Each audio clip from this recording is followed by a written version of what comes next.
Bago matapos ang taon, may pasabog na lipatan. Sa mundo ng showbiz tila, may yayanig na naman bago sumara ang 2025.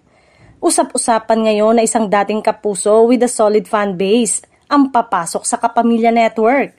At hindi basta-basta lang, dahil may malaking proyekto na daw agad na nakaabang sa kanyang paglipat. Ayon sa mga source, matagal na raw itong inalok ng ABS-CBN pero ngayon lang siya nagbigay ng go signal. Isa raw sa dahilan ay ang mas promising na roles, mas malawak na exposure at posibilidad na makasama ang ilang bigating kapamilya stars sa isang primetime series na pinag-uusapan na ng production team. Kung kilala mo ang artistang ito, siguradong maiisip mong seryoso siya sa karir. Hindi na nga raw siya madalas makita sa ilang kapuso event. At may ilang eagle eye fan pa nga ang nakapansin na tila goodbye mode na siya sa ilang commitments. May clue pa, matagal na siya sa industry at versatile.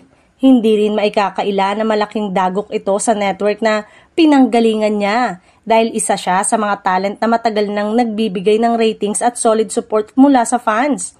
Pero gaya ng sabi ng insiders, career move ito, hindi emotion.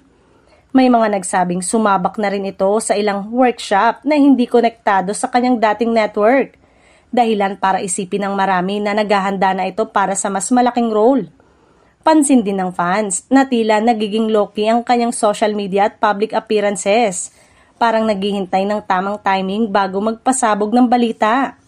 Kung tuluyang mangyayari ang lipatan, siguradong malaking dagdag puwersa ito sa Kapamilya Network at kung matutuloy siyang mapasama sa bigating serye ng 2026. Posibleng eto na ang career breakthrough ng matagal nang hinihintay ng kanyang supporters.